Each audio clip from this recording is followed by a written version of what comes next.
నమస్తే, welcome to Aadyam media. నేను మీ స్వర్ణ. ప్రస్తుతం మనతో పాటు ఉన్నారు పొలిటికల్ అనలిస్ట్ అడిసిమల్లి శ్రీనివాస్ గారు. నమస్తే అండి శ్రీనివాస్ గారు. శ్రీనివాస్ గారు, అవినాష్ రెడ్డి గారికి బెయిల్ ఇచ్చేసింది కోర్టు. కాకపోతే అరెస్టు తప్పదు అనుకున్నారు. ఈ రోజా రేపా అనుకున్న టైంలో ఈ బెయిల్ ఇవ్వడాన్ని ఎలా చూడాలంటారు? ఇప్పుడు న్యాయస్థానాల్లో ముందస్తు బెయిల్కి పిటిషన్ పెట్టుకున్నాడైనా సుదీర్ఘంగా విచారణ చేసి ఆయన ముందస్తు బెయిల్ శాంక్షన్ చేశారండి. దాన్ని ఎవడో ఆక్షేపించలేరు, ఎందుకంటే తెలంగాణ హైకోర్టులో శాంక్షన్ అయింది కాబట్టి. దాని మీద ఎవరికైనా అభ్యంతరాలు ఉంటే కనుక సుప్రీంకోర్టుకి వెళ్ళాలి, సునీత రెడ్డి గారు కానీ సిబిఐ వెళ్ళాలి. ఇక్కడ మనం న్యాయస్థానాలను ఎప్పుడు ఏమనలేమండి. మనం ఇక్కడ దర్యాప్తు సంస్థ ఏదైతే ఉందో అది గట్టిగా ఫైట్ చేయాలి. దర్యాప్తు సంస్థ ఫైట్ని బట్టే న్యాయస్థానాల తీర్పు ఉంటుంది అంటారా? వీళ్ళ ఆర్గ్యుమెంట్ ఫైట్ చేయాలి. ఒకవేళ న్యాయస్థానంలో అవినాష్ రెడ్డి గారు న్యాయవాదులు గట్టిగా ఆర్గ్యుమెంట్ చేశారనుకోండి, వాళ్ళ ఆ వాదనలో బలం ఉంటే ఆయనకు అనుకూలంగా వస్తుంది తీర్పు. అదే జరిగింది. ఇప్పుడు ఇక్కడ సిబిఐ తన వాదన బలహీనంగా ఉన్నది. వాళ్ళు ఎస్టాబ్లిష్ చేస్తున్నారు, ఈయన ఎలాగ ఇబ్బంది పెట్టాడు, అది చేశాడు, ఇది చేశారు అన్నారు. మరి సుప్రీంకోర్టుకి అవినాష్ రెడ్డి గారు వెళ్ళినప్పుడు మరి వీళ్ళు ఎందుకు వెళ్ళలేదు అక్కడికి? ఏదో జరగలేదా బాబు, మాకు ఎందుకు తలకాయ పోటు కోర్టులో రాని ఏదోటి అన్నట్టుగా వదిలేశారు. నువ్వు పెట్టుకోరా బాబు పిటిషన్లు అన్నట్టుగా వదిలేశారండి.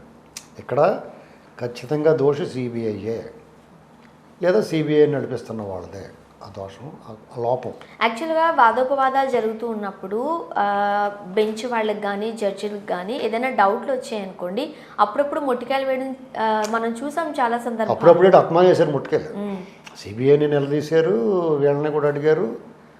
మొత్తం మీద ఒకటి మాత్రం నిజమండి, మనం అందరూ సంతోషించాల్సిన విషయం ఏంటంటే ఈ దేశంలో ఎంత పెద్ద నేరం జరిగినా అందులో నిందితులకి కూడా హక్కులు ఉంటాయి, హక్కులు కాపాడబడతాయి. అది ప్రజాస్వామ్యం దేశం. ఇది బ్యూటీ ఆఫ్ డెమోక్రసీ అంటారు దీన్ని. అంటే ప్రజాస్వామ్యం యొక్క సౌందర్యం.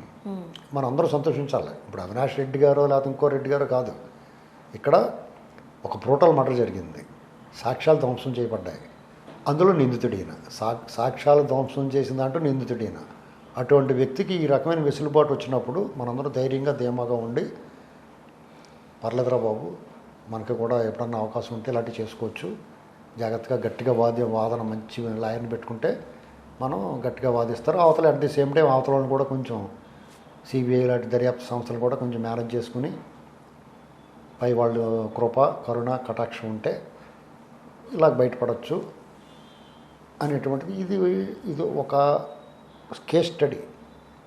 జనరల్గా ఇప్పుడు అందరికీ తేటతెల్లం ఏమవుతుందంటే, డబ్బులు ఉన్నట్లయితే, పరపతి ఉన్నట్లయితే, ఎంత పెద్ద కేసులో నుంచైనా అధికారం ఉన్నట్లయితే ఎంత పెద్ద కేసులో నుంచైనా చాలా ఈజీగా బయటకు రావచ్చు అని. ఇంకా సామాన్యులు ఇటు కోర్టులను లేకపోతే సిబిఐలో లేకపోతే ఇటువంటి దర్యాప్తు సంస్థలను ఇంకెప్పటికీ నమ్మగలుగుతారంటారు? ఇప్పుడు కోర్టుల పట్ల విశ్వాసం కోల్పోవాల్సిన అవసరం లేదు. ఇలాంటి సంఘటనలు చూస్తుంటే మరి ఏం చేయాలి? ఇందులో కొన్ని న్యాయస్థానాల లోపం లేదండి. ఇక్కడ దర్యాప్తు సంస్థలో వీళ్ళ తరపున వాదించేవాళ్ళు వాదన పటిమ. ఇక్కడ కోర్టులు ఏం చేస్తారంటే ఇరు పక్షాల వాదన వింటారు, ఎవరు వాదన బలంగా ఉంటే వాళ్ళ వైపు తీర్పు వస్తుంది, అంతే సింపుల్. వాళ్ళు న్యాయం చెప్తారు అంతే, నిష్పక్షపాతంగా.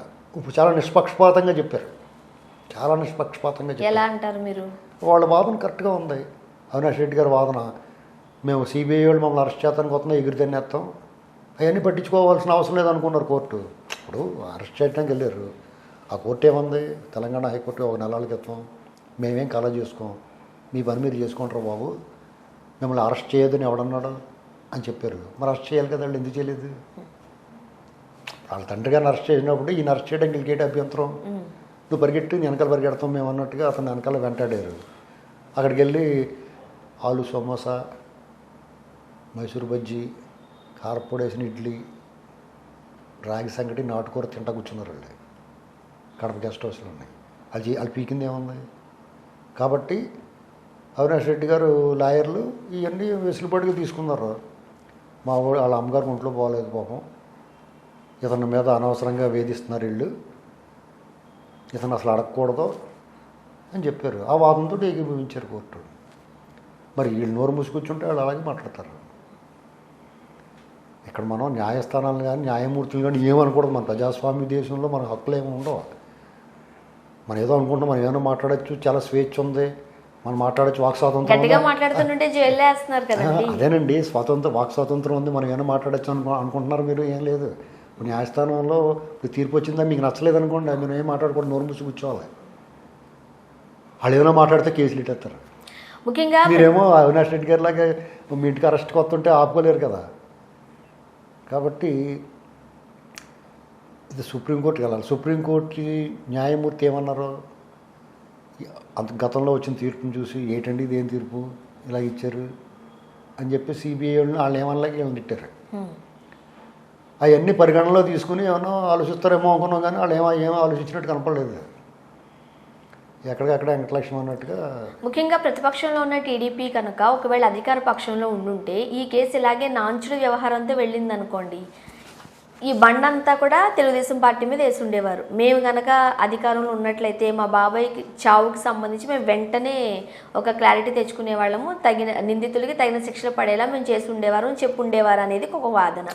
మరి అధికార పక్షంలో ఉన్న వాళ్ళే సొంత బాబాయ్ మర్డర్ కేసుకి సంబంధించి ఇప్పటికీ ఒక క్లారిటీ తీసుకురాలేకపోతున్నారు. ఏం చేస్తున్నాయి ఈ ప్రభుత్వాలు? ఇప్పుడు అలా కాదండి, ఎవరైతే కొట్టి చంపేశారో వాళ్ళకి తప్పించుకుంటున్నారు. వాళ్ళ మీదకే కదా ఉంది. సిబిఐ ఒక రకంగా ఎస్టాబ్లిష్ చేసి ఇలా వీళ్ళు దీన్ని కప్పెట్టేస్తారని చెప్పేసి బయటకు లీక్ చేశారు. వాళ్ళు ఛార్జ్ షీట్లో వేసిన వివరాలన్నీ బయటికి చెప్పకపోతే మనకేం తెలుస్తాయి. అవినాష్ రెడ్డి చాలా మంచోడు అనుకుంటాం మనం, కానీ వాళ్ళు చెప్పారు కదా తెల్లగంటలు 4 గంటల ఫోన్లు, అక్కడ ఆ నలుగురు గూగుల్ టేక్అవుట్లు, ఇలాంటివన్నీ బయట. ఆ ఫోను వాట్సాప్ కాల్స్లో ఉన్నట్టు లైవ్లో ఉందంట ఫోను. ఆ రాత్రి ఈ మర్డర్ జరిగిన రోజు రాత్రి ఎవరికి చేశారు, ఎవరు ఏ దృశ్యాలు చూశారు ఏంటి అనేటువంటి అదో సస్పెన్స్. రహస్య సాక్షి కూడా ఉన్నారంట. ఇన్ని రకాలు ఉన్నా సరే ఆ లాయర్లకి మనం హెడ్సప్ చెప్పాలి. అవినాష్ రెడ్డి గారి లాయర్లకు చాలా గొప్పతనం ఇది. అలాగే జగన్మోహన్ రెడ్డి గారు కూడా ప్రత్యేక హోదా గురించి, పోలవరం గురించి, రైల్వే జోన్ గురించి ఢిల్లీ వెళ్ళి మాట్లాడటం వల్ల కూడా ఈ పని జరిగింది. దేవుడు చల్లగా చూశాడు, అదే జరిగింది. కాబట్టి ఈ కేసు ఇంచుమించుగా మన అదృష్టం ఏంటంటే వీళ్ళు 1 సంవత్సరం ఉంటారు పైన, వీళ్ళు ఒక 6 నెలలు ఉంటారు. వీళ్ళు వెళ్ళిపోయిన తర్వాత తేలుతుంది. ఇది 2025లో కన్విక్ట్ అవుతారు వీళ్ళందరూ. ఇప్పుడు జరుగుతున్న సిచ్యువేషన్స్ చూస్తుంటుంటే వైఎస్ వివేకానంద రెడ్డి గారి హత్య కేసు మూలకి వెళ్ళినట్లేనా, మూలకి జరగపబడినట్టేనా? పక్కన పెట్టారు అందకనే తలుపు కట్టడం వస్తుందని. తర్వాత రేపు 2024 తర్వాత ప్రభుత్వాలు పైన కింద మారిన తర్వాత ఆ ఫలితాలు వచ్చిన సాయంత్రమే లోపలికి వెళ్ళిపోతారు, ఏమనుమానం లేదు. అంటే సాక్ష్యాధారాలు మీకు ఇంకా దాన్ని ఏం మార్చడం లేదండి, కంప్లీట్ ఎస్టాబ్లిష్ చేసి ఉండిచ్చారు సిబిఐ వాళ్ళు. అదొకటి మంచి పని చేశారు వాళ్ళు చేసిన మంచి పని అదే. ఇంక వీళ్ళు పైన వాళ్ళు ఇలాగే పీక్కు తింటారు, ప్రలోభ పెడతారు, హై ప్రొఫైల్ మాటరు అని చెప్పేసి వాళ్ళు జాగ్రత్తగా ఇవన్నీ ఎస్టాబ్లిష్ చేసి ఉంటారు. దాన్ని ఎవడో సెరపలేడు, చింపేలేడు, దాన్ని రాయలేడు, దాన్ని మాపలేడు. కాబట్టి వీళ్ళకి శిక్ష అయితే తప్పదు.